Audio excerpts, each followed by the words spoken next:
الشیطان الرجیم بسم اللہ الرحمن الرحیم الحمد للہ رب العالمین الرحمن الرحیم مالک یوم الدین ایاک نعبد و ایاک نستعین اهدنا الصراط المستقیم صراط الذین انعمت علیہم غیر المغضوب علیہم ولا الضالین آمین۔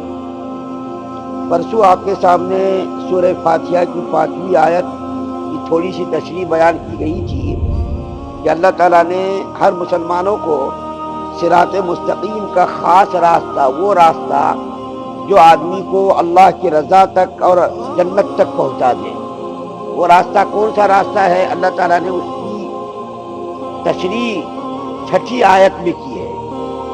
صراط مستقیم والا راستہ کس کا راستہ ہے؟ اللہ تعالیٰ نے اس کو 6ٹھی آیت میں بیان کیا، فرماتے ہیں صراط الذین انعمت علیہم، ان لوگوں کا راستہ جس کے اوپر تیرا انعام ہوا۔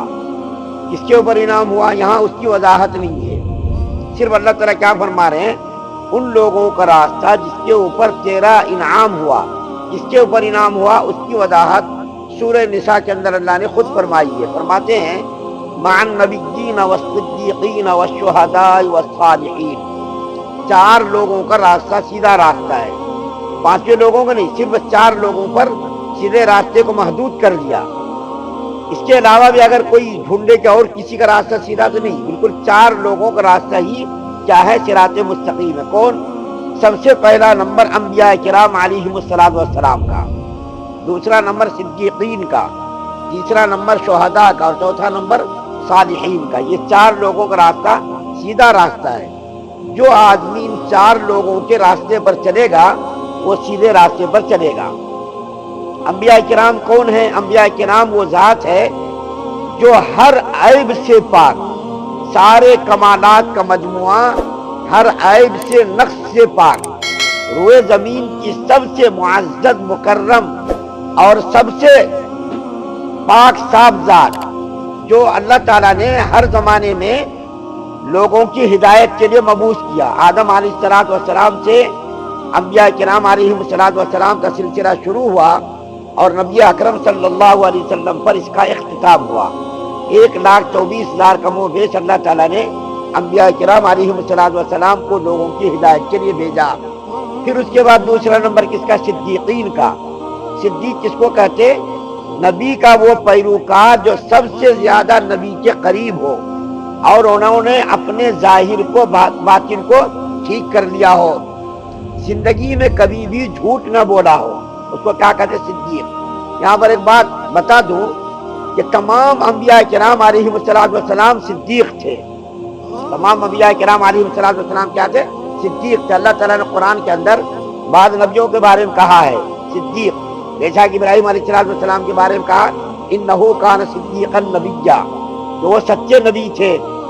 تو انبیاء کرام علیہ السلام کی ذات، سب کی سب ذات کیا تھی؟ صدیق تھی۔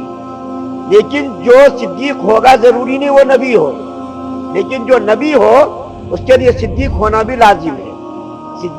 نبی کے لیے صدیق ہونا لازم ہے، لیکن صدیق کے لیے نبی ہونا لازم نہیں۔ اس کو میں ایک مثال سے سمجھاتا رہتا ہوں کہ جو آدمی انٹر کرے گا وہ 10th کرنا اس کے لیے ضروری ہے، 10th کے بغیر انٹر نہیں کر سکتا۔ انٹر جو کرے گا وہ 10th کرنا اس کے لیے لازم ہے۔ اسی طریقے سے جو عالم ہوگا اس کے لیے مفتی ہونا ضروری نہیں، لیکن جو مفتی ہوگا اس کے لیے عالم ہونا ضروری ہے۔ بغیر عالم کے مفتی نہیں ہو سکتا، اور عالم کے لیے مفتی ہونا ضروری نہیں۔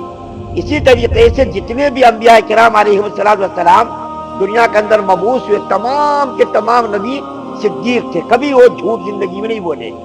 اور نبی کے جو سب سے زیادہ قریب ہو وہ بھی کیا ہے؟ صدیق ہے۔ دیکھا کہ اس امت کے سب سے بڑے صدیق ابو بکر صدیق رضی اللہ تعالیٰ عنہ، ابو بکر صدیق رضی اللہ تعالیٰ عنہ جب سے مسلمان ہوئے کبھی انہوں نے جھوٹ نہیں بولا، یہاں تک کہ انہوں نے جھوٹ سے اتنی احتیاط کی جب اللہ کے رسول صلی اللہ علیہ وسلم ہجرت فرما کر مدینہ جا رہے تھے تو ابو بکر صدیق رضی اللہ تعالیٰ عنہ بھی ساتھ میں تھے۔ تو ابو بکر صدیق رضی اللہ تعالیٰ عنہ چونکہ تاجر تھے، بہت سارے لوگوں سے ان کے تعلقات تھے، اور نبی کریم صلی اللہ علیہ وسلم نے چند باری شام کا سفر کیا، لوگ زیادہ نہیں جانتے تھے باہر، تو راستے میں ابو بکر صدیق رضی اللہ تعالیٰ عنہ جو پوچھتے تھے یہ تمہارے ساتھ کون ہے، حضور صلی اللہ علیہ وسلم کے بارے میں پوچھتے تھے ابو بکر صدیق رضی اللہ تعالیٰ عنہ سے یہ تمہارے ساتھ کون ہے، تو اگر ابو بکر صدیق رضی اللہ تعالیٰ عنہ بتاتے کہ یہ ہمارے نبی صلی اللہ علیہ وسلم ہے تو رات پاش ہو جاتا، گرفتار ہونے کا امکان تھا، ڈر تھا، خطرہ تھا۔ تو ابو بکر صدیق رضی اللہ تعالیٰ عنہ اگر یہ کہتے مجھے معلوم نہیں تو جھوٹ ہو جاتا تھا، اگر انکار کیا معلوم نہیں تو جھوٹ ہوتا تھا، اور اگر یہ کہتے یہ نبی ہیں تو رات پاش ہو جاتا تھا۔ تو ابو بکر صدیق رضی اللہ تعالیٰ عنہ کہتے تھے کہ یہ ہمارے ہادی ہیں، اس کو شریعت میں کیا کہتے ہیں، توریہ کا مطلب کیا ہوتا ہے، ایک بات بولنے والا بولے اس کے دو مطلب، سننے والا الگ مطلب سمجھے اور جو ہے بولنے والا اس کا الگ مطلب ہو، اس کو کہتے ہیں توریہ۔ حضرت ابراہیم علیہ السلام کے بارے میں بھی توریہ کا ذکر ہے کہ بولنے والا ایک جملہ بولتا، سمجھنے والا ایک سمجھ لیتا۔ تو ابو بکر صدیق رضی اللہ تعالیٰ عنہ فرماتے تھے یہ ہمارے ہادی ہیں۔ ہادی کا مطلب ایک تو راستہ بتانے والا اور ایک شریعت پر چلانے والا، دین کے راستے پر چلانے والا۔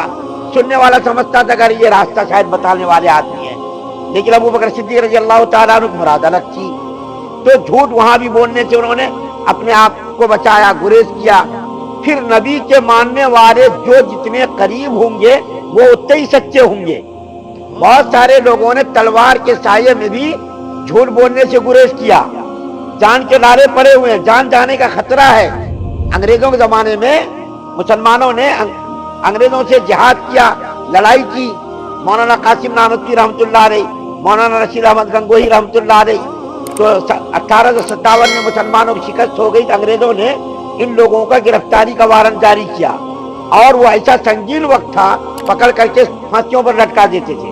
تو ایسے موقع پر مولانا قاسم نانوتوی رحمۃ اللہ علیہ دیوبند کے چھٹا مسجد میں کھڑے تھے، پولیس کو معلوم ہو گیا، پولیس والے پہنچ گئے ان کو پکڑنے کے لیے۔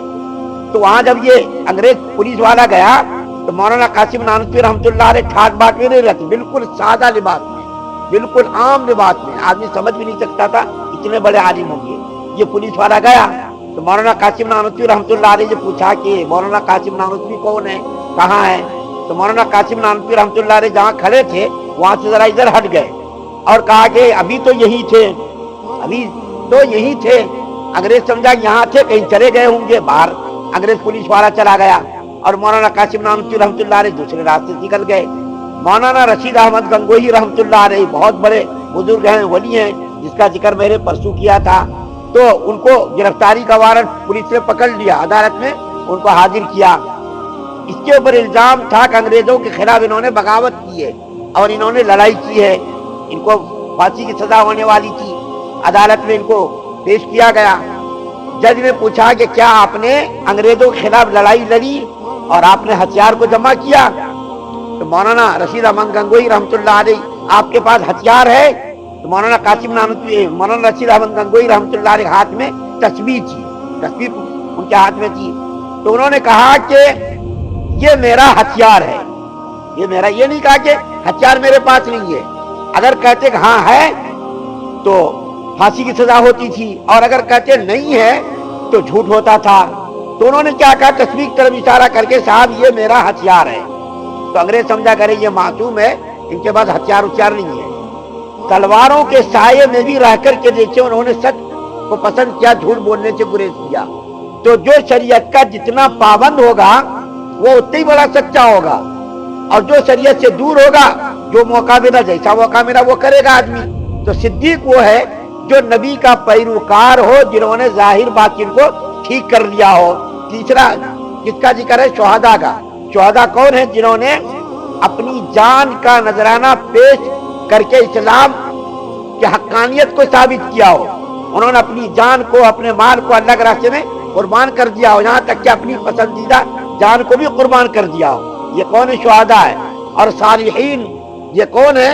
اللہ کے وہ محبوب بندے جنہوں نے اوڑھنا بچھونا اسلام کو، شریعت کو بنا لیا ہو، جنہوں نے اوڑھنا بچھونا اسلام کو بنا لیا ہو، پوری زندگی کو شریعت کے تابع انہوں نے کر لیا۔ یہ کون لوگ ہیں؟ یہ صالحین لوگ ہیں۔ تو اللہ تعالیٰ نے سورہ فاتحہ کی 6 آیت میں ان لوگوں کا راستہ اختیار کرنے کا حکم دیا جن کے اوپر انعام کیا گیا، اور انعام جس کے اوپر کیا گیا، انعام یافتہ لوگ کون ہیں؟ 4 لوگ ہیں، 4 طبقے ہیں۔ اس کے علاوہ کسی کا راستہ